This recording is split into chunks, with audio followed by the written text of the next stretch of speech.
है ना।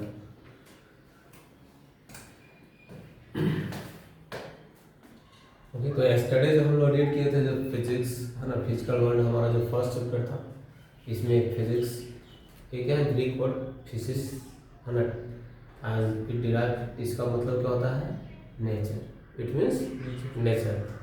नेक्स्ट पूछा जाता है कि ठीक है नेचर तो होता है, इसका मतलब फिजिक्स का होता है, लेकिन और भी अगर हम डिटेल में जानना चाहें थोड़ा सा और दूसरे स्कोप से अगर हम जानना चाहें दूसरे डायरेक्शन से, है ना, देखो किसी भी चीज़ को समझने के लिए ना हम लोग को मल्टीपल डायमेंशन मेथड यूज करना होता है, मल्टीपल डायमेंशन, क्योंकि किसी जो कॉम्प्लेक्स चीज़ें है ना उसको हम एक ही मतलब वन सेंटेंस में हम लोग नहीं समझ सकते हैं। वन सेंटेंस में हम लोग कब समझ पाएंगे, जब हम लोग को ये लगेगा कि नहीं हम सारा चीज़ को जब समझ जाते हैं ना, जैसे किसी स्टोरी को जब कुछ पता ही नहीं है तो वन सेंटेंस में समझना मुश्किल है, ठीक है, लेकिन जब सारा चीज़ को अगर पढ़ लो तब समरी का करने पड़ता है, समरी को कब निकालेंगे, जब उसको पढ़ लेंगे तब तो। ऐसा तो नहीं कि थोड़ा सा पढ़े समरी निकाल के नहीं, उस थोड़ा सा पढ़ने के बाद यदि आप समरी निकालिएगा तो कहीं ना कहीं ये होगा। तो ये कुछ ना कुछ समरी है तो क्या लिखता है, अदर वर्ड में और क्या है, deals with the study about law on which nature work, यानी वो कौन कौन से लॉ है जिस पे हमारा नेचर वर्क करता है। नेचर मतलब जितने भी नेचुरल फिनोमिना होते हैं, जैसे देखो हम लोग को ये पता नहीं था कि कोई भी चीज़ क्या अर्थ की ओर ही क्यों अट्रैक्ट होता है, न्यूटन्स लॉ हम लोग को दिए, उसके बाद हम लोग सभी को समझ में अच्छा दैट मीन्स ग्रेविटी एक कॉज है। उसके बाद से अभी भी देखो सन में सन का जो लाइट होता है उसमें 7 रेज होते हैं, ठीक है। उसके बाद और भी नेचुरल फिनोमेना में देखा जाए, जैसे अगर हम लोग देखें कि सन मून है ना, जो चंद्र ग्रहण लगता है, सूर्य ग्रहण लगता है ना, तो सारी चीज़ हम लोग क्या कहीं कहीं स्टडी करने के बाद हमको पता चला कि हाँ ये इस कारण से ऐसा होता है, कभी कभी अंधेरा क्यों हो जाता है ना। तो लोगों को जब पता नहीं था यानी तो लोग कहते थे पता नहीं कहीं कहीं ये क्या हो रहा है प्रकृति में, है ना, और बहुत दिन के बाद हुआ ऐसा लोग कहते थे। एक और का कहना कुछ है उसी तरह से थंडरिंग है ना, जो करता है थंडरिंग, तो अभी हम लोग तो जनरली जानते हैं कि हमारे एटमॉस्फेयर में क्या होता है कि जब लो प्रेशर हाई प्रेशर बन जाता है, दैट मीन्स हमारा एटमॉस्फेयर का जो अपर लेयर है वो पॉजिटिव चार्ज और नेगेटिव चार्ज हो जाता है, and due to which and when they collide है ना, व्हेन दे राइट, जब वो दोनों टकराते हैं तो क्या होता है, जैसे पॉजिटिव और नेगेटिव जब भी टकराएगा तो क्या होता है, स्पार्क निकलता है, वायर वैसे ही होता है ना, इसलिए वो भी क्या स्पार्क निकलता है और आवाज़ करता है, और कुछ मैथ भी सेम करता है। कभी दो वायर का स्पार्क किए हो तो बैटरी वगैरह में टेस्ट करते हैं तो एकदम एक स्मॉल अमाउंट में है इसे, लेकिन जो आवाज़ निकलता है और उसका जो करेंट जो होता है ना, जो लाइट निकलता है, दोनों लगभग सेम टाइप का होता है। तो हम लोग को तब क्या पता चला वो भी क्या है, इलेक्ट्रिसिटी है। तब क्या पता चला, इलेक्ट्रिसिटी, और जिसको प्रूव कौन किए थे, बेंजामिन फ्रैंकलिन, ठीक है। तो यानी जैसे जैसे हम लोग रीड करते गए, चीज़ों को पढ़ते गए, हम समझते गए कि नहीं हमारा जो पूरा का पूरा जो यूनिवर्स है, पूरा का पूरा जो नेचर है, कि कहीं ना कहीं एक डिफरेंट लॉ को फॉलो करता है ना, डिफरेंट लॉ को फॉलो करता है। इसीलिए तो एवरीडे सन ईस्ट से ही ना राइज करते हैं, चाहे दुनिया में कहीं भी एक लॉ की पृथ्वी हमेशा इस तरह से मूव करता है, वेस्ट टू ईस्ट, ठीक है। तो ये क्या है कि लॉ है, तो ये सारे लॉ हम लोग किस में पढ़ते हैं, फिजिक्स में, ठीक है। अच्छा, उसके बाद हम लोग को क्या है, व्हाट इज साइंस। नेक्स्ट हम लोग को क्या पढ़ना है, व्हाट इज साइंस। तो साइंस जो है, साइंस इज है ना, science is taken from scientia है ना, SCIENTIA, scientia, and this is Latin word, that is science is derived from Latin word scientia. Science is derived from Latin word scientia, and it means क्या होता है, to know. It means क्या होता है, to know. ठीक है। तो देखिए यदि अब हम लोग जानेंगे कि व्हाट इज साइंस, तो आगे और भी कितने तरीके से हम लोग जान सकते हैं, ठीक है। व्हाट इज फिजिक्स, इसको और भी कितने तरीके से हम लोग एक्सप्लेन कर सकते हैं, डिफरेंट तरीके से हम लोग क्या कर सकते हैं, इसी चीज़ को हम लोग डिफाइन कर सकते हैं, okay.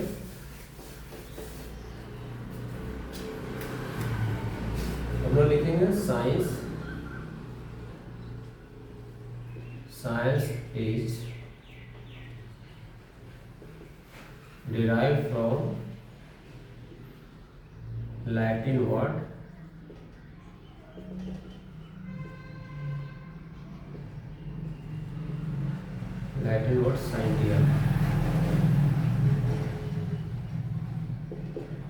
scientia, okay, which means क्या होता है, which means to know, ठीक है, जिसका मतलब क्या होता है, जानना होता है ना, which means क्या होता है, जानना, ठीक है। अब आगे कहता है, नेक्स्ट हम लोग देखेंगे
ठीक है। देखो क्या लिखा है, science is derived from Latin word scientia which means to know, जिसका मतलब क्या होता है, जानना। नेक्स्ट क्या है, it deals with the study about nature और एनी इवेंट्स, या तो नेचर के बारे में तो कोई भी एनी इवेंट्स या कोई भी phenomena as deep as possible with experimental and theoretical value. It helps us to predict, modify and control the natural phenomena to save life. ठीक है, जैसे देखो अभी हम लोग को है ना, जब सुनामी आना होता है तो बहुत पहले पता चल जाता है, हम लोग उसको मॉडिफाई नहीं कर सकते हैं। तो सुनामी को अगर आ रहा है तो उसको हम लोग कंट्रोल नहीं कर सकते, क्या आ रहा तो उसका स्पीड कम कर दे, ऐसा कर सकते हैं क्या? लेकिन हाँ, हम लोग क्या कर सकते हैं, प्रिडिक्ट कर लेते हैं। प्रिडिक्ट कर लिए तो हम लोग क्या कर सकते हैं, यानी लाइफ को सेव करने के लिए हम लोग उसको डिस्प्लेस कर देते हैं, जगह चेंज कर देते हैं। ठीक है, जो चीज़ को हम लोग को जितना हो सकता है कि चीज़ों को हम कंट्रोल कर सके उसको हम लोग कंट्रोल कर पाते हैं। जैसे जब अगर मान लेते हैं कभी कभी, जैसे मान लेते हैं कि कोरोना उस टाइम हुआ, तो मेडिसिन के थ्रू इन्वॉल्व करके, यानी क्या हुआ, मेडिसिन को, नए वैक्सीन को बना करके क्या किया है, कहीं कहीं उस पर कंट्रोल करने की कोशिश किया गया ताकि अधिक से अधिक लाइफ क्या हो, सेविंग हो। ठीक है, तो सारे किस में आते हैं, साइंस में आते हैं। ठीक है, इसी को हम लोग साइंस बोलते हैं। तो इसीलिए बोला जाता है कि साइंस है क्या, यानी किसी भी चीज़ के बारे में आप यदि उसका नॉलेज रखते हैं, डीपली नॉलेज रखना चाहते हैं, यानी आप में क्यूरियोसिटी है कि उसको जानना, रियलिस्टिक तक पहुंचना, इमेजिन को अगर रियलिस्टिक तक पहुंचने को ही हम लोग साइंस करते हैं। क्या कहते हैं, मतलब आप जैसे कुछ इमेजिन कर रहे हैं, ऐसा होना चाहिए। ठीक है, भविष्य में मान लेते हैं, कहते हैं कि नहीं ऐसा बाइक होना चाहिए, जो वो बोलता है ना कि मतलब बिना डीजल पेट्रोल से चले। ठीक है ना, तो इमेजिन कर रहे हैं, लेकिन जिस दिन वो बना दीजिएगा वैसा, तो क्या होगा, वो रियलिस्टिक हो गया। दैट मीन्स वो साइंस ही वो हुआ, साइंस के कारण से ही आप वहाँ तक पहुँच पाए। इसलिए कि साइंस सभी लोग में होता है ना, हर कोई अपना रोज इमेज करता है, फिर धीरे धीरे उसको ये करता है, क्या बोलते हैं, उसको रियलिस्टिक में बदलता है, रियलाइज करके रियल वर्ल्ड में लाता है। ठीक है, तो यही चीज़ है कि साइंस को हम लोग, साइंस है क्या, तो कहता है कि इसमें साइंस में हम लोग को क्या बोलता है कि हम लोग कैसे समझेंगे साइंस को, तो कहता है किसी भी चीज़ के बारे में, खास करके हाँ किसके बारे में, नेचुरल फिनोमेना, क्योंकि हमारे आसपास में जो भी है सभी तो नेचर ही है, और उसी के बारे में ना हम लोग स्टडी करेंगे। ठीक है, साइंस लोग कहते हैं कि अभी था नहीं, साइंस हमेशा रहा है, यानी अगर कोई व्यक्ति है तो उसमें साइंस होगा ही होगा, कुछ तो अपने लिए तो नया करेगा ना, अपने आप को सरवाइव करने के लिए कुछ तो कहीं ना कहीं नया करेगा चेंज में। जैसे मान लो थोड़ा सा एंशिएंट पीरियड में जाओ, तो लोग भी नया करते करते तो आगे क्या होता है, फायर का क्या किया, डिस्कवरी किया, व्हील का डिस्कवरी किया। तो सोचो उसमें अगर साइंटिफिक चीज़ें नहीं, तो उसमें अगर मेंटली, अगर उसको माइंड में अगर मेंटली वो साइंटिफिक नहीं होता, उसमें ये सोचने की क्षमता नहीं होता, तो क्या मतलब हम लोग फायर को डेवलप कर पाता। भले हम लोग कहते हैं कि नहीं उस समय साइंस नहीं था, आज डेवलप हुआ, मॉडर्न टाइम में इसका डेवलपमेंट ज़्यादा हुआ है ना, लिमिटेड मतलब इसका ज़्यादातर इसी में फोकस किया गया है और लोग इससे ज़्यादा जुड़े हैं, इसलिए टेक्नोलॉजी बना है। तो साइंस है क्या, सिस्टमैटिक, यहाँ इसी को हम लोग कहीं लिखते हैं क्या, it is systematic study about natural phenomena. कोई भी नेचुरल फिनोमेना तो उसको सिस्टमैटिक, यानी सिस्टमैटिक का मतलब क्या था, one by one, step by step किसी चीज़ का जानकारी लेने को हम लोग क्या बोलते हैं, सिस्टमैटिक लर्निंग, है ना। तो सिस्टमैटिक लर्निंग, किसी भी चीज़ के बारे में हम लोग सिस्टमैटिकली अगर हम लोग जानते हैं, जानने की कोशिश करते हैं, फिर हम लोग पहले देखो पहले हम लोग सबसे पहले क्या करते हैं, सोचते हैं कि आखिर वो चीज़ें है क्या, फिर उसको वन बाय वन हम लोग देखने की कोशिश करते हैं। ठीक है, जैसे देखो मान लीजिए सिस्टम है, कंप्यूटर है, तो तुम ऊपर से तो कंप्यूटर को रन कर रहा है, वर्क कर रहा, रोज करता हूँ। ठीक है, क्या अंदर का सही पार्ट को तुम तो नहीं जानते, अगर बाय में कभी खराब हो गया, तो कभी वर्क नहीं करा, तो उस दिन क्या करेगा वो लोग, तो तुम क्या वन पार्ट्स का ही पार्ट्स ना तुम पढ़ोगे कि एक ही बार सब, मतलब सबको एक बार देखने के बाद सबको समझ में आ जाएगा, क्या नहीं ना, वहाँ पर क्या पार्ट्स बाई पार्ट है ना, ये क्या है, वो क्या है, वो क्या है। ठीक है ना, तब जा करके धीरे धीरे हम लोग क्या समझेंगे कि हमारा पूरा का पूरा जो कंप्यूटर है वो सिस्टम आखिर क्या है। तो उसी तरह से साइंस में, यानी साइंस कहता है, यानी साइंस क्या डिफिनेशन है, अच्छा पहले डिफिनेशन बना है, सॉरी डिफिनेशन तो लास्ट में बना ना, मतलब साइंस का डिफिनेशन ऐसा नहीं कि जब डिफिनेशन बना तब साइंस हुआ, यानी जब डिफिनेशन नहीं था तब भी साइंस था, है ना, ये नाम दिया गया है। इसमें हम लोग को यही समझो कि इस तरह से हम लोग को समझना आसान है कि अब साइंस क्या है। अभी देखो अगर साइंस का डिफाइन कर दिया गया है इतना कम वर्ड में इतना, तो तुमको हम समझा पा रहे हैं कि साइंस का डेफिनेशन क्या हो सकता है। तुम अपने तरीके से बदल सकते हो कि नहीं सर साइंस का डेफिनेशन ऐसा भी हो सकता है कि जैसे सर अगर हम लोग किसी इसका मतलब तो हम किसी भी चीज़ के बारे में जब स्टडी करते हैं यानी हम जानने की कोशिश करते हैं तो वो भी क्या वो भी साइंस ही है। जैसे मान लेते हैं अगर बोले कि मार्कर, हम बोले कि इस मार्कर के बारे में कुछ बताओ तो क्या होगा, देख करके देखेंगे कौन सा कंपनी का है ना, फिर कैसा कलर है, फिर चलता कैसा है, इसका यूज़ क्या है। तो हम लोग कह सकते हैं कि सिस्टमेटिक आखिर इसके बारे में वो चीज़ हम लोग उतना जाने ना और डिटेल में जाएंगे तो इसका ये बना किस चीज़ का है, क्या क्या चीज़ का इसका मिक्सर है, कौन कौन सा सब्सटेंस यूज किया गया, तो बहुत सारी चीज़ हो जाती है। तो इतना अगर जब हम पूरा बहुत सारी चीज़ को अगर हम इसके बारे में जान लेते हैं तो क्या वही चीज़ें क्या हो जाता है साइंस। यानी किसी चीज़ के बारे में यदि आप डीपली नॉलेज रखना चाहते हैं, इंटरेस्टेड है, आप में क्यूरियोसिटी है, दैट इज साइंस। ठीक है, लेकिन यहाँ पर जनरली किसके बारे में, नेचुरल फिनोमेना। यदि आप माने कोई पर्सन के बारे में जनरली आप जानना चाहते हैं, उसका लाइफ के बारे में, तो वो साइंस नहीं होगा। हम समझने के लिए बोल सकते हैं that is not a science. वो क्या है फिर अलग ब्रांच है जिसको हम लोग क्या होता है साइकोलॉजी, है ना। साइकोलॉजी होता है ना कि आपको देख करके ही बता देगा कि आपको मन में क्या चल रहा है, यस है ना। तो साइकोलॉजी हुआ ना। अच्छा साइकोलॉजी लेकिन रिलेट करो वो भी साइंस का ही पार्ट शायद आता है, वो भी किसका पार्ट आता है, साइंस का है। कि आपको देख करके ही बता देगा कि ये चीज़ें क्या है, मतलब प्रेडिक्ट कर देना, भविष्यवाणी, एस्ट्रोलॉजर, वो भी सभी क्या है, वो सभी मतलब साइंस का यूज करके ही आता है। तो अगर हम लोग एक वर्ड में बोले तो बोल सकते हैं, इसको हम लोग एक्सप्लेन कर सकते हैं, समझ सकते हैं, तो कैसे बोल सकते हैं, science is what to understood about anything in as deep as possible. किसी भी चीज के बारे में जानकारी प्राप्त करना, टू नो, है ना, to take information, to gain information about anything as deep as possible is science. हो सकता है कि नहीं, यानी हम लोग ये डेफिनेशन तो ही और भी लिख सकते हैं।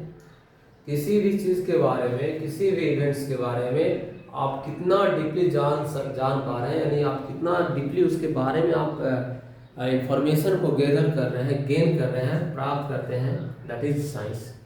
यस, हाँ ये चीज़ें जानना है कि ये साइंस लैटिन वर्ड से डिराइव किया गया है, इसको हम लोग चेंज नहीं कर सकते। यहाँ पे दूसरा नहीं बोल सकते कि हाँ ये ग्रीक वर्ड से डिराइव किया गया, ऐसा बोल सकते हैं क्या, तब ये रॉन्ग हो जाएगा। लेकिन हाँ इसको चेंज कर सकते हैं। ठीक है, तो हम लोग साइंस देखें, फिजिक्स देखें, कल हम लोग देखें, अब हम लोग फिजिक्स पे ही देखेंगे, थोड़ा फिजिक्स पे ही चलेंगे। ठीक है, उसके बाद क्या है ब्रांचेज ऑफ फिजिक्स। तो हम लोग क्या देखें, there are many branches of physics. याद है एक दो ब्रांच बोलो, मैकेनिक्स है ना, मैकेनिज्म में नहीं मैकेनिक्स है,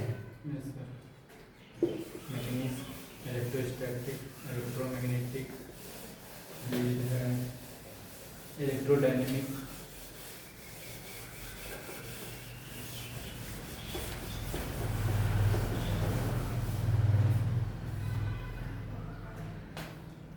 ठीक है। और ब्रांचेज ऑफ फिजिक्स में हमारा क्या था,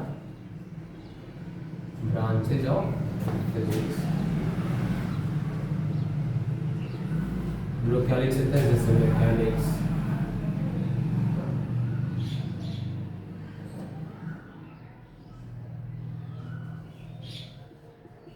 इलेक्ट्रोडायनेमिक्स,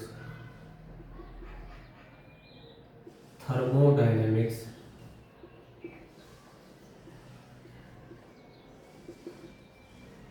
ठीक है।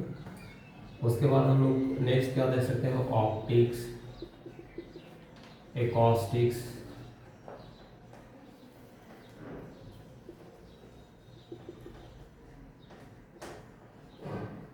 वेव, ठीक है। नेक्स्ट हम लोग को देखेंगे electronics,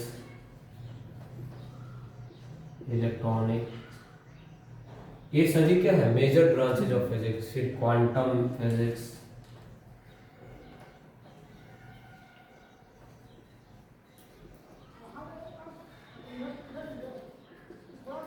nuclear physics,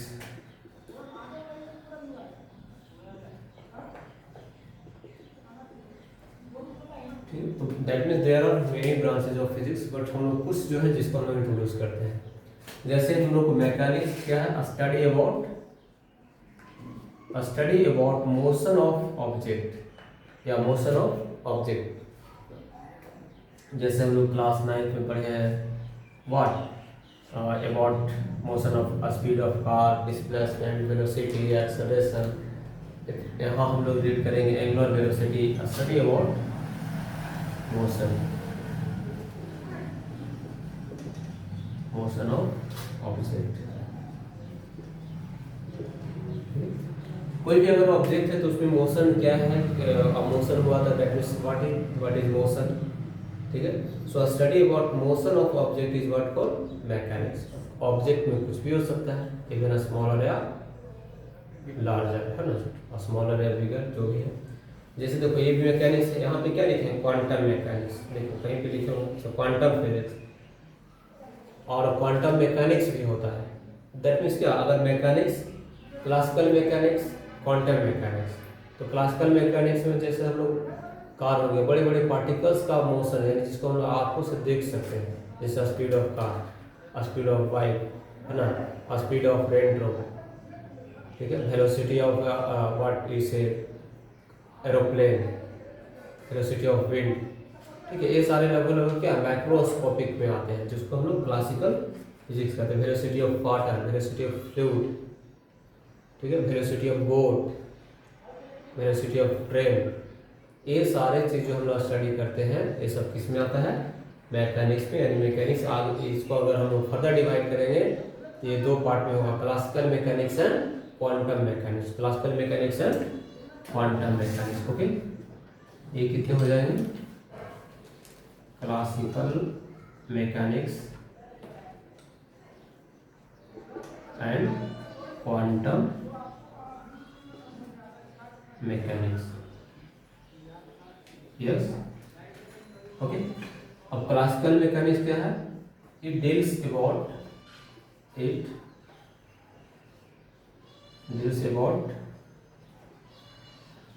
motion of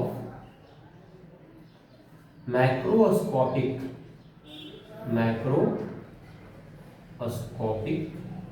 particles और ऑब्जेक्ट। मैक्रोस्कोपिक ऑब्जेक्ट लिख देते हैं। ओके, तो मैक्रोस्कोपिक का मतलब क्या होता है, क्या, बड़े ऑब्जेक्ट, जैसे motion of earth, rotation of earth, revolution of earth, planets, stars. ये सभी हम लोग स्टडी जो करते हैं किसमें आता है, क्लासिकल मैकेनिक्स में। हम लोग जो 9th में जो पढ़े हैं वो क्लासिकल मैकेनिक्स, 11th में पढ़ेंगे किसके बारे में पढ़ेंगे, क्लासिकल मैकेनिक्स में। यहाँ पे हम लोग पढ़ेंगे क्या, जैसे moving of car on bank road, banked road, या incline surface, sliding of object on incline surface. जैसे अगर मान लेते कि कोई एक इंक्लाइन प्लेन है और इस पे कोई ऑब्जेक्ट क्या रखे हैं, कोई ऑब्जेक्ट है जो क्या कर रहा है, स्लाइड हो रहा है। ठीक है, ये हम लोग किस में पढ़ेंगे, क्लासिकल मैकेनिक्स। कोई पुली है और पुली ले सपोज ये साइड 2 kg का मास ऑब्जेक्ट हैंग किया हुआ है, दिस इज 3 kg। ठीक है, तो क्या होगा, ऑब्वियसली ये डाउनवर्ड मोशन होगा, इसमें अपवर्ड मोशन होगा, ड्यू टू वेट होगा ना। ठीक है, तो इसमें जो हम लोग बोले जाएगी इसका में कितना वेलोसिटी होगा या तो कुछ भी, तो that means it come under classical mechanics. क्योंकि इसमें हम लोग को पता है मास कितना ऑब्जेक्ट का 2 kg है, हम लोग देख सकते हैं बाहर से ही, नहीं प्रिडिक्ट कर सकते हैं, पुलिस सब सारे चीज विजिबल है। ठीक है, so all this come under the classical mechanics. सभी किस में आएंगे, क्लासिकल मैकेनिक्स। क्वांटम मैकेनिक्स में किस में, जैसे motion of electron, speed of electron, conductor में इलेक्ट्रॉन का स्पीड क्या होगा, जब हम लोग सुपर कंडक्टर से सेमी कंडक्टर बनाते हैं इलेक्ट्रॉनिक में। तो अब देखो जो एटम्स में जो अंदर का इलेक्ट्रॉन का जो स्पीड है मॉलिक्यूलर बेसिस है, उसको हम लोग देख पाएंगे क्या, कि एक इलेक्ट्रॉन को हम लोग देख पाते हैं, इनविजिबल है, वो तो माइक्रोस्कोपिक चीज़ें है ना। तो जो बहुत छोटे छोटे चीज़ों के बारे में हम लोग स्टडी करते हैं, दैट इज क्वांटम मैकेनिक्स के अंदर आता है। ठीक, इसमें हम लोग को जैसे पढ़ना है कि वेव पार्टिकल्स, वेव कैसे मोशन करता है। अब वेव दिखाई पड़ता है क्या, वेव एनर्जी जो होगा यहाँ से चला तो उस पॉइंट के बाद उसका कितना डिस्प्लेसमेंट होगा, क्या वेलोसिटी होगा, वो सारी चीज़ें हम लोग किस में स्टडी करेंगे। वेव एनर्जी का मोशन है ना, इसमें कितना ये डिस्प्लेसमेंट हुआ ये, और ये डिस्प्लेसमेंट, अब इसका डिस्प्लेसमेंट हम लोग विजिबल है, वहाँ से देख पा रहे हैं कि हाँ कितना ऊपर गया कितना नीचे जा रहा है। तो ये इलेक्ट्रॉन है ना, ये तो इनविजिबल, हम ये ग्राफ में मत जाना क्योंकि ग्राफ तो नजर आ ही रहा है। ग्राफ तो नजर आ ही रहा है, दैट मींस ये वेव है। हम लोग जानते हैं कि वेव का नेचर क्या है कि वो इनविजिबल है। हम लोग अरे बोर्ड पे कुछ भी लिख देंगे तो विजिबल ही है, चाहे इलेक्ट्रॉन लिख दे, प्रोटॉन लिख दे, एटम बम लिख देंगे, सब लिख देंगे। लेकिन यहाँ पे इलेक्ट्रॉन हम लोग रियल वर्ल्ड में इलेक्ट्रॉन को हम लोग देख नहीं पाते हैं, प्रोटॉन को देख नहीं पाते हैं। अब उसका मोशन के बारे में लोग बोल रहे हैं, तो जो ऐसे नहीं देख पा रहे उसका मोशन को कहाँ से प्रेडिक्ट कर पाएंगे, कितना स्पीड में जा रहा है, ठीक है, क्या उसका डिस्प्लेसमेंट होगा, क्या उसका वेलोसिटी होगा, ठीक है। तो ये सारी चीज़ हम लोग किस में पढ़ेंगे, क्वांटम मैकेनिक्स में। वहाँ हम लोग हायर क्लासेस में जब पीएचडी पढ़ोगे ना, वहाँ ज़्यादातर पढ़ना क्वांटम मैकेनिक्स, जिस उसमें पढ़ना Schrodinger wave equation, potential in A wave, ठीक है, क्रोनिक पेनिंग मॉडल, ये सारे चीज़ क्वांटम मैकेनिक्स के अंदर है कहीं कॉन्सेप्ट, तो खैर यहाँ नहीं पढ़ना है। उसके बाद क्या है, electrodynamics. Electro means what, electron, और डायनेमिक्स मीन्स मोशन।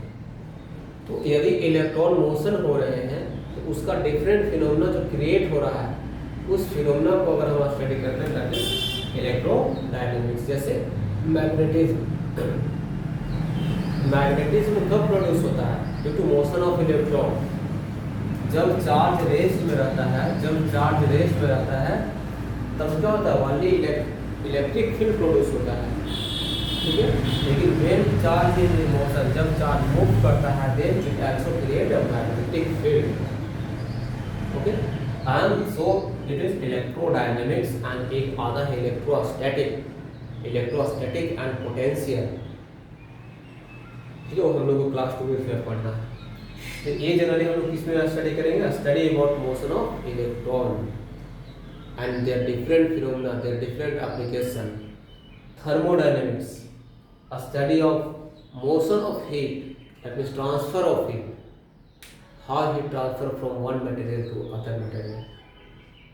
वो जब हीट ट्रांसफर कर रहा है one material, one medium to other medium, तो किस किस फैक्टर पे डिपेंड कर रहा है, ठीक है। जिसमें पढ़ेंगे हम लोग क्या, first law of thermodynamics, second law of thermodynamics, ठीक है। उसके बाद थर्ड लॉ ऑफ थर्मोडायनेमिक्स, जिसमें हम लोग पढ़ेंगे efficiency of Carnot engine. Carnot engine मतलब क्या, एसी कैसे वर्क करता है, फ्रिज कैसे वर्क करता है। उसके बाद से हीट इंजन, जो पहला जैसे हीट इंजन नाम है, हीट इंजन, जैसे मान लो कोई भी हीट, जैसे सबसे पहले तुम लोगों को पता हो जो ट्रेन बना था हीट इंजन से बना। हीट इंजन मतलब क्या, वहाँ पे कोयला लोग देते थे, हीट प्रोड्यूस होता था, उसको हीट प्रोड्यूस होने के कारण से इंजन रन होता था, ठीक है। तो हीट इंजन में ही कार्नोट इंजन क्या है, हीट इंजन है। तो कैसे वर्क करता है, उसका एफिशिएंसी कितना हम लोग इंक्रीज या डिक्रीज कर सकते हैं, और कौन कौन सा फैक्टर पे डिपेंड करता है। बहुत सारे उसमें प्रोसेस है, जैसे एडियाबैटिक प्रोसेस। तो हम लोग क्या देखेंगे कि थर्मोडायनेमिक्स में क्या पढ़ेंगे, flow of heat, flow of heat, motion of heat, ठीक है, एंड देयर फिनोमेना। ऑप्टिक्स, इसमें हम लोग इसके बारे में स्टडी करेंगे, study about light and their phenomena, reflection, refraction, पढ़े हैं ना क्लास 10 में, ठीक है। Image, formation of image, virtual real, ठीक है, rainbow, formation of rainbow, primary rainbow, secondary rainbow, all this come under the what, light optics. Telescope, yes, ये सारे हम लोग इसमें लाइट से रिलेटेड अगर स्टडी करते हैं तो उस ब्रांच को हम लोग क्या बोलेंगे, ऑप्टिक्स। एकॉस्टिक्स, साउंड के बारे में पढ़े हैं, how sound travel in air, how sound travel in water, how it's speed changes from one medium to another medium, it need medium और नॉट, यस, क्या ये वैक्यूम में ट्रेवल करता है या नहीं करता है। तो इसमें हम लोग क्या बोलेंगे, लाइट के बारे में, किसमें, लाइट। सॉरी लाइट कहते हैं इसमें sound, light and this is sound. और ये वेव, ठीक है, वेव क्या होता है, डिस्टर्बेंस होता है, एनर्जी है ना। And wave is what we can say that it is transfer of energy. अगर मान लेते हैं कि जैसे हम यहाँ से इसे ऐसे किए, तो यहाँ अगर हम स्ट्राइक किए तो इसमें जो कंपन क्रिएट हुआ यहाँ से जो वहाँ तो कुछ जो अगर मान लो हम यहाँ पे किए ना, एक तो आवाज़ सुनाई पड़ता है और दूसरा चीज़ क्या इसमें जो वाइब्रेशन होता है वो हम लोग महसूस होता है, फील होता है। जैसे जब अर्थक्वेक आता है, जब अर्थक्वेक आता है तो हम लोग को क्या फील होता है, वाइब्रेशन, आवाज़ थोड़ी फील होता है। आवाज़ तो जहाँ पे नज़दीक में होगा वोल्केनो वगैरह हम लोग सब फील करेगा, हम लोग तो दूर में तो सिर्फ उसका वाइब्रेशन फील करते हैं। तो उस वाइब्रेशन में आता क्या है, वहाँ से एनर्जी ट्रांसफर होकर के आता है, क्या आता है, एनर्जी। और एनर्जी किस फॉर्म में आता है, वेव के फॉर्म में आता है। तो ये बोला जाता है कि wave is what, it is disturbance produce in any medium that carry only energy, that carry only energy. So wave is what, wave is disturbance that transfer energy, that carry energy one from one place to another place. उसी में हम लोग wave में आगे wave हो गया, उसमें आगे हम लोग यानी ऑसिलेशन हो गया, ऑसिलेशन एंड क्या बोलते हैं एक और जो चैप्टर का नाम है wave and oscillation, wave and oscillation नाम है इस चैप्टर का, वेव एंड ऑसिलेशन। इसका हम लोग का जो सेकंड वॉल्यूम होगा उसमें रीड करेंगे, ठीक है। उसके बाद क्या है, इलेक्ट्रॉनिक्स। इलेक्ट्रॉनिक्स में हम लोग यह स्टडी करते हैं, इलेक्ट्रॉन नाम है क्या, इलेक्ट्रॉन, यहाँ भी इलेक्ट्रॉन से रिलेटेड है, लेकिन यहाँ पर हम लोग जैसा चिप जो बनता है ना, चिप को हम लोग क्या बोलते हैं, इलेक्ट्रॉनिक डिवाइस। तो जितना भी इलेक्ट्रॉनिक डिवाइस होता है यानी super conductor, fast conducting material हम लोग कैसे क्रिएट करते हैं, वो इलेक्ट्रॉनिक में स्टडी करते हैं, ठीक है। कि हम लोग सुपर कंडक्टर कैसे बनता है तो वो स्टडी करना पड़ता है इलेक्ट्रॉनिक। वहाँ पे जैसे देखो एक नाम बोले कि जैसे सिलिकॉन और जो जर्मेनियम है ये दोनों क्या है, सेमी कंडक्टर है। क्या है, सेमी कंडक्टर क्या होता है, जो कंडक्ट नहीं करता है इलेक्ट्रिसिटी, हाँ मतलब पार्शियली कंडक्ट करेगा। पार्शियली का मतलब क्या, थोड़ा बहुत हीट चेंज मतलब कुछ इन्वायरमेंटल चेंजमेंट किया जाए देन इट विल कंडक्ट। लेकिन यही बोला जाता है यदि आप टेम्परेचर को इंक्रीज करेंगे तब ये कंडक्टर नहीं सुपर कंडक्टर जैसा वर्क करता है। ऐसे तो वर्क नहीं करेगा कंडक्टर जैसा, लेकिन जब इसको हीट करिए तो ये सुपर कंडक्टर जैसा वर्क करना शुरू करता है, यानी कंडक्टर से ही ज़्यादा इसका स्पीड होगा, ठीक है। और इसी बेसिस पे हम लोग जितना भी ट्रांजिस्टर बनाया जाता है, ठीक है, वो सभी क्या बनाया जाता है, सबसे पहले हम लोग डायोड बनाते हैं, पीएन है ना। और जब पीएन डायोड है ना, पीएनपी और NPN, PNP and NPN diode बनता है। ट्रांजिस्टर भी इस तरह से होता है, पीएनपी एंड एनपीएन ट्रांजिस्टर, ठीक है। तो ये किस में हम लोग स्टडी करेंगे, इलेक्ट्रॉनिक्स में। क्वांटम मैकेनिक्स बोले चुके कि वहाँ पे क्या इलेक्ट्रॉन्स वगैरह का मोशन स्टडी करेंगे, मतलब डीप लेवल में, ठीक है। ये सारे क्या थे, ब्रांचेज ऑफ फिजिक्स। उसके बाद हम लोग को नेक्स्ट जो यहाँ जानना है क्या, scope of physics. Scope of physics मतलब फिजिक्स कैसे डेवलप होता है, किस सिचुएशन में डेवलप होता है। देखो हम लोग जानते हैं कि फिजिक्स जो है ना, कभी कभी हम लोग डायरेक्ट फिजिक्स से कोई टेक्नोलॉजी को डेवलप करते हैं, और जब हमें टेक्नोलॉजी पता नहीं होता है ना, तो कभी कभी ऐसा होता है ना कि जैसे कोई वर्क कर रहे हैं तो समझना सब, तब हम लोग समझना चाहिए अच्छा ये ऐसे काम कर रहा है। देखो दो स्टूडेंट को रखो, एक मान लेते हैं कि एक ऐसा जगह पे है जहाँ पे मैच हो रहा है, ठीक है, ये क्रिकेट मैच हो रहा है, ठीक है। और ये जो ऑब्जर्वर है बैठ करके यहाँ से वॉच कर रहा है, और वो सिर्फ उसको कुछ भी पता नहीं है, ABCD उसको कुछ भी पता नहीं है, ठीक है।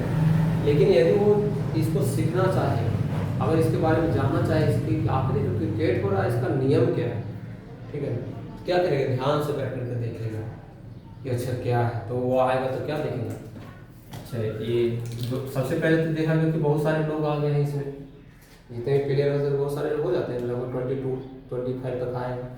ठीक है, एम्पायर अगर सबको अगर हम कलेक्टिवली देखें तो 11 क्या होगा, तो फिर देखेगा कि अरे टीम तो टोटल 2 भागों में डिवाइड है, तो जितना भी जो लोग आए हैं 2 पार्ट में डिवाइड हो जा रहा है।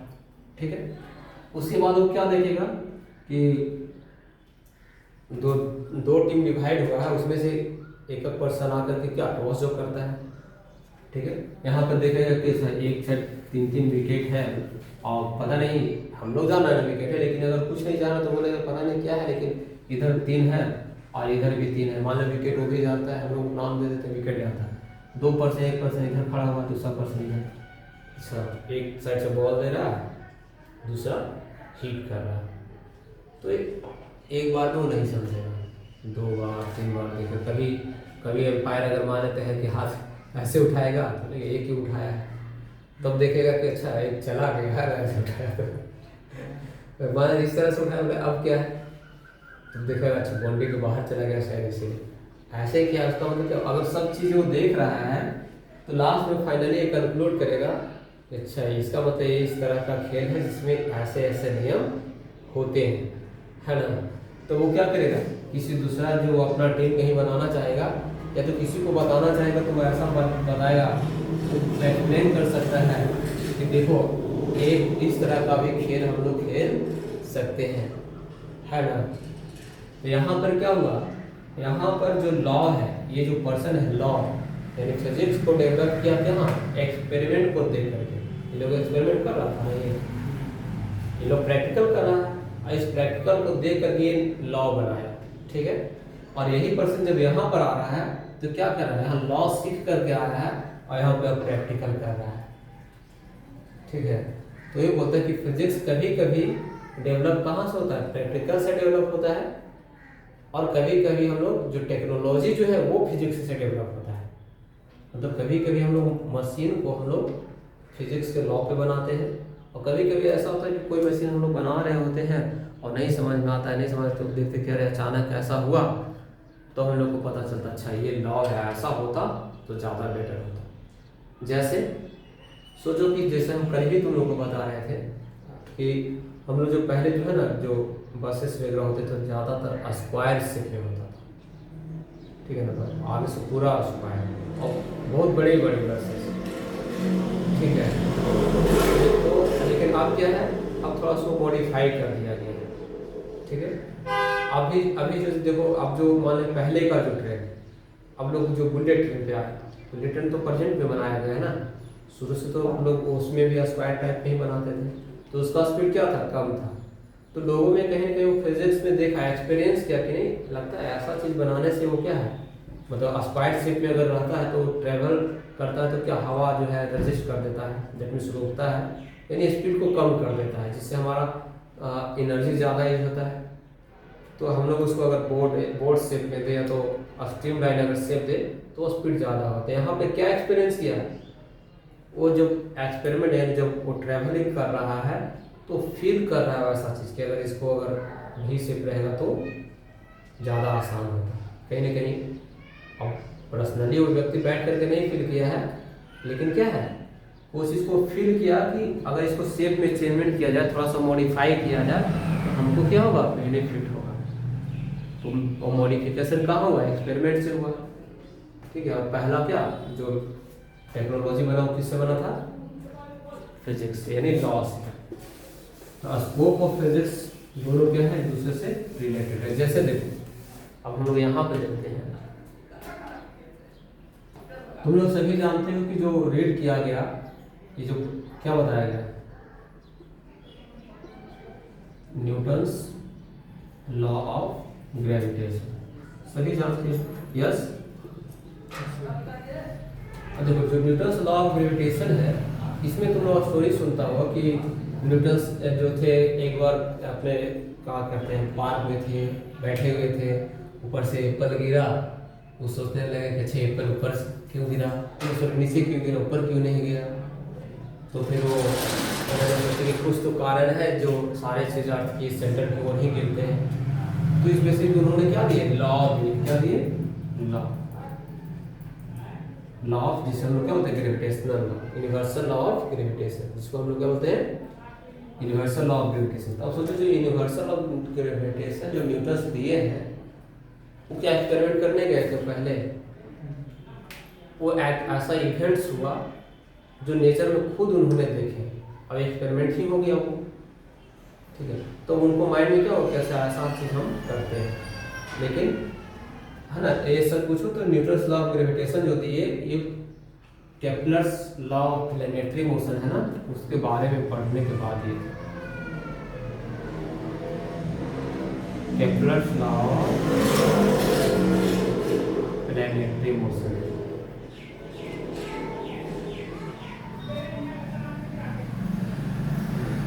तो जो केपलर्स जो सबसे पहले जानते हैं, इनसे पहले मतलब केपलर्स एक साइंटिस्ट थे, उन्होंने मतलब अपना जैसे डाटा कलेक्ट करके रखे थे और वो लॉगिंग किए थे, जैसे कि हमारे जो हमारे जो सोलर सिस्टम में जो प्लेनेट है वो कैसे मूव करते हैं, उसका क्या लॉ है।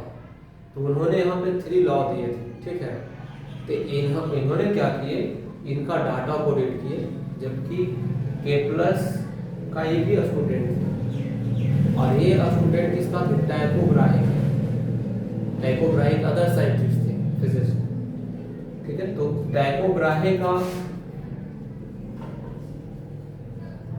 जो ब्राहे जो थे, ठीक है, टाइको ब्राहे जो डाटा कलेक्ट किए थे, उसका डाटा पे केपलर्स लॉ क्या किए, उन्होंने नियम दिए। इन्होंने कितने नियम दिए थे, 3, जिसका नाम था लॉ ऑफ ऑर्बिट, दूसरा का नाम था law of period,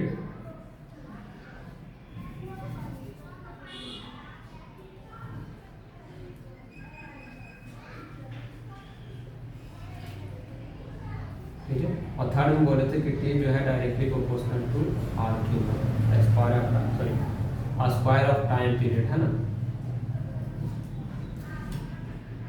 so law of area है ना, लॉ ऑफ ऑर्बिट होगा, दूसरा लॉ ऑफ एक लॉ ऑफ एरिया, ठीक है। मतलब ये तीनों का अलग अलग है। लॉ ऑफ ऑर्बिट कहता है कि जितने भी प्लेनेट है वो एक डिफरेंट फिक्स पाथ पे मूव करेगा जो इलिप्टिकल होगा, वैसा ही हम लोग जानते हैं ना। क्या जानता है तू? इसका नहीं पढ़े हैं।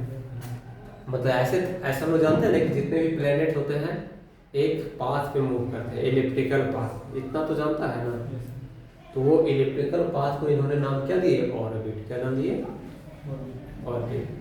फिर बोले कि जितना भी प्लेनेट है इक्वल टाइम में इक्वल एरिया को क्या करेगा, कवर करेगा। यानी जब यहाँ से अगर मान लेते हैं ये मूव किया तो यहाँ पर सन है, ये प्लेनेट जब यहाँ पर है तो अगर यहाँ से यहाँ तक आने में अगर 1 घंटा में मान लेते हैं कि जितना एरिया कवर किया है ये, तो अगर इतना भी यहाँ से इतना दूर होने के बाद भी, ठीक है, यहाँ से आने में अगर टाइम इक्वल है, इस यहाँ से यहाँ अगर मान लेते हैं कि ओ बी सी, ठीक, तो ओ बी सी का कुछ ना कुछ तो एरिया होगा ना। तो मान लेते हैं कि जो है प्लेनेट है यहाँ से यहाँ तक आने में, बी से सी तक आने में 1 आवर का टाइम है, ठीक है। तो ये फिर से हम लिखते हैं कि ओ डी है और ई है, तो ओ डी ई अगर यहाँ से यहाँ तक आने में भी अगर टाइम अगर 1 आवर है तो इसका एरिया भी बराबर होगा, इक्वल होगा, यानी इसका एरिया इस एरिया दोनों का इक्वल होगा यदि टाइम इंटरवल इक्वल है तो, ठीक है। फिर बोलते हैं square of time period is directly proportional to radius, है ना, यानी मेजर रेडियस ऑफ, इसमें है ना 2 रेडियस है ना, एक को मेजर बोलते हैं, major and this is minor. तो major radius of what, square of time period, कितना, जैसे एक चक्कर लगाने में कितना टाइम लगेगा, तो वो टाइम पीरियड का नियम दिया, समझा। तो यही चीज़ है कि हम लोग यहाँ पे देखो जितना फास्टली यहाँ पे समझा दे रहे हैं, क्योंकि यहाँ पे समझाना नहीं, हमको सिर्फ क्या बताना है, सिर्फ हमको ये चीज़ें समझाना है कि बस ये चीज़ हो है, क्योंकि अभी इसके बारे में कुछ हम लोग को जानना ही नहीं है, ज़्यादा समझ में भी नहीं आ रहा है। कुछ चीज़ें अभी बस इतना समझ में आ रहा हो कि हाँ केपलर्स लॉ है और इन्होंने 3 नियम दिए और इतना ही जानना भी काफ़ी है, इससे ज़्यादा जानने की जरूरत ही नहीं, ठीक है ना, क्योंकि ये सारी चीज़ें इतना इजी नहीं है जितना हम लोग बोल रहे हैं। देखो ना यूनिवर्सल लॉ ऑफ ग्रेविटेशन तो समझा उसको सब एक्सप्लेन करें कि ये चीज़ें हैं, तो वही बता रहे कि जो पूरा जो सब कुछ जो ये फर्स्ट चैप्टर है ना, हम लोग को कितना फिजिक्स में पढ़ना है और कहाँ से इसका बेसिक, इसका मेन मोटो क्या है, फिजिक्स का क्या बोलते हैं, सेंटर ऑफ फिजिक्स क्या है, ये बताता है इस चैप्टर है ना। हमारा ये चैप्टर ये बताता है कि what is the centre of physics, इसका सेंटर क्या है और कहाँ से कहाँ तक हम लोग को पढ़ना है और हम लोग क्या कर सकते हैं, क्योंकि इनफाइनाइट चीज़ है ना, एक दिन में 1 घंटा में ना इसको खत्म हो सकता है, खत्म करना है, ठीक है। बस हम लोग को समझना है कि ऐसे सारे चीज़ें इसमें होते हैं। तो स्कोप ऑफ फिजिक्स हमको क्या समझना था, स्कोप ऑफ फिजिक्स जो क्या कहता है कि कभी कभी जो फिजिक्स जो है एक्सपेरिमेंट, आसपास में जो एक्सपेरिमेंट होते रहता है उससे हम लोग को फिजिक्स डेवलप होता है, और कभी कभी टेक्नोलॉजी से फिजिक्स और फिजिक्स से टेक्नोलॉजी यानी साइंस से टेक्नोलॉजी और टेक्नोलॉजी से साइंस डेवलप होता है, ठीक है। जैसे देखो यहाँ से ऊपर नीचे गिरा, क्या डेवलप हो गया, फिजिक्स डेवलप हो गया ना, ठीक है।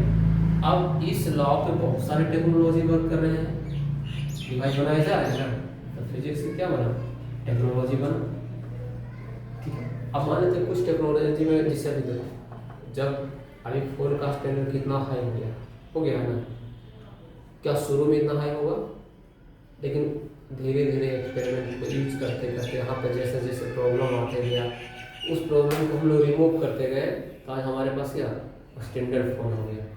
बहुत छोटे, तुम लोग को पता होगा ना कि जब शुरू में कंप्यूटर बना था उसका साइज क्या था,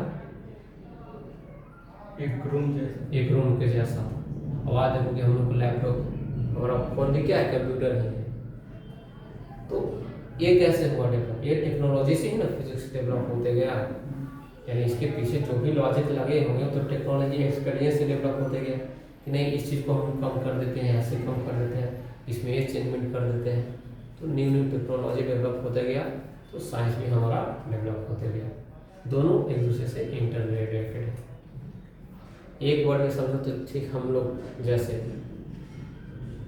कुछ चीज़ें हम लोग पढ़ करके सीख जाते हैं, अब कुछ चीज़ें हम लोग एक्सपीरियंस करने के बाद ही सीखते हैं, है ना। तो एक्सपीरियंस किया मतलब क्या, टेक्नोलॉजी से सीखे। जैसे अगर कि हम लोग सभी जानते हैं कि अगर आप बाइक चला रहे हैं तो हेडफोन नहीं यूज़ करिए, ठीक है, हेलमेट का यूज़ करिए, जानता सब कोई है, लेकिन वो अनुभव कब करे, कभी मान लेते कि रन कर रहा है, ड्राइव कर रहा है, और वो कभी मान लेते चलाते चलाते एक्सीडेंट होते हैं, से बच गया, तो नहीं यार इस समय हमारा हेलमेट रहता बहुत अच्छा था, या तो इस समय हम ईयरफोन यूज नहीं करेंगे तो बेटर है। अब वो है कि वो जब वो अपना सीख जाएगा ना तो कभी यूज नहीं करेगा। मान लेते जा रहा और गाना लगा कर सुन रहा है, पीछे से हॉर्न दिया वो नहीं सुना, लेकिन अचानक अगर कभी वो बच गया, ठीक है, थोड़ा सा के लिए अगर बच जाता है तो फिर दोबारा वो अपना वो वर्क छोड़ देगा। मतलब वहाँ पे किससे सीखा है, एक्सपीरियंस से सीखा।